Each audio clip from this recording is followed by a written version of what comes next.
Hey guys, Wolfie here. This is the third product review for the channel, and this is the image you see here, the Power Rangers Lightning Collection Power Morpher. I'm going to be doing this in conjunction with the Power Rangers Lightning Collection Dragon Dagger.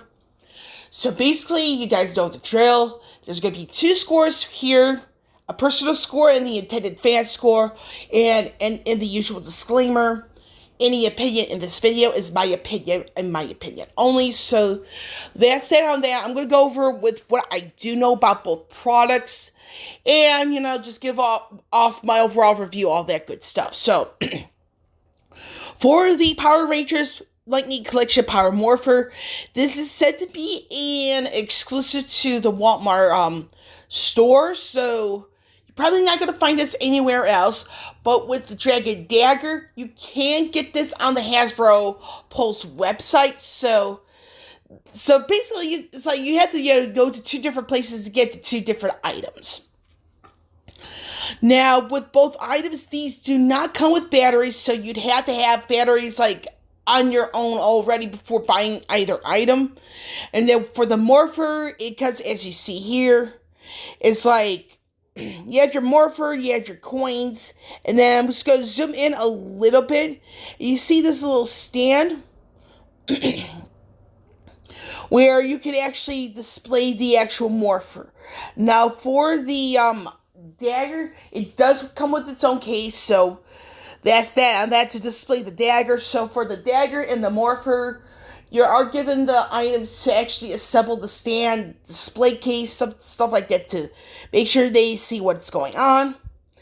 I will be completely honest here, is that for both display cases, it's quite flimsy in sense of like how it's structured, so you might get injured while trying to assemble it.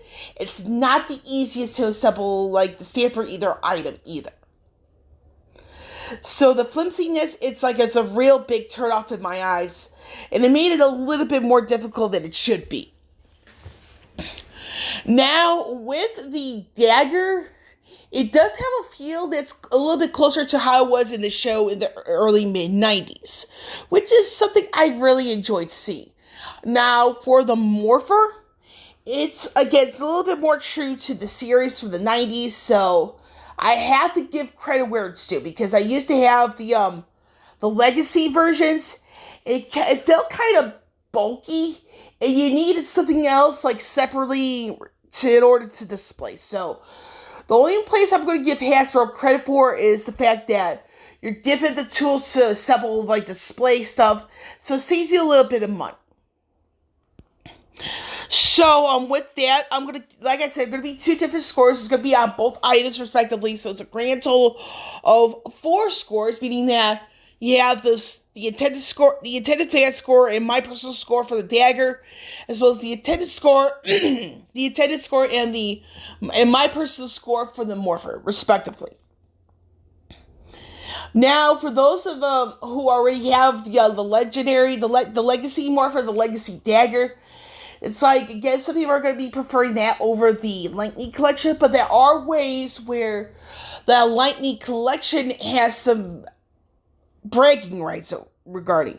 Meaning that comes down to the, display stuff, this is where the Lightning Collection does have the legacy beat, because it's like you don't have to buy something separately in order to display it, regardless if it's autographed or not.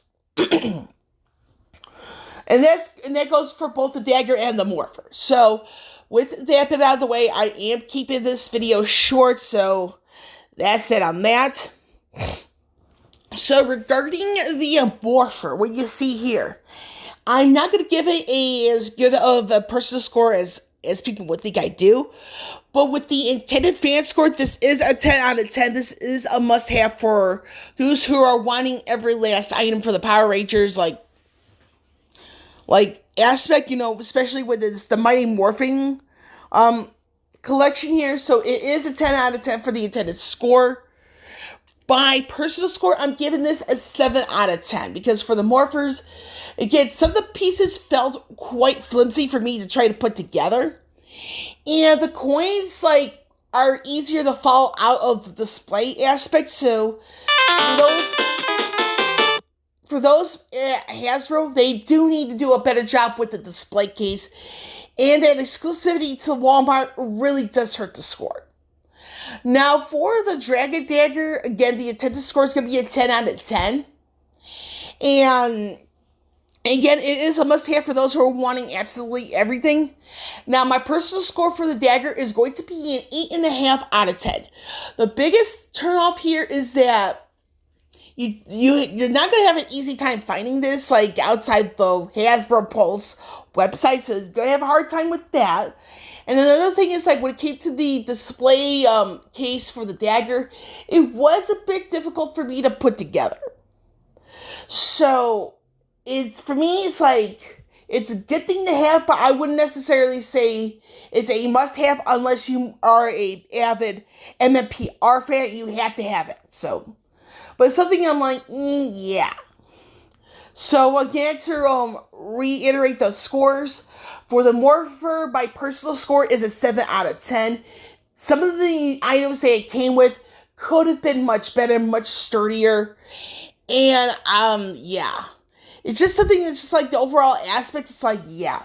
The one thing that does save the Morpher, and by that the Lightning Collection, is that when you put the coin in there, it corresponds to the color of the Ranger. You know, you put the Mastodon coin in there, it goes out to like a purple. The Triceratops is blue. Pterodactyl is pink. Saber-toothed tiger, yellow, and red-beaked Tyrannosaurus. So that's the only thing that kind of saves it, in my personal opinion. And the intended score for the Morpher is a 10 out of 10. With the dagger, my personal score is an 8 out of 10, because some of it is kind of flimsy, and it's like the exclusivity does hurt a little bit. For the intended score, it is going to be a 10 out of 10. So, with that, I'm going to get going for right now, because I do need to get ready for work. So with Wolvie here, signing off, I will catch you all on the flip side.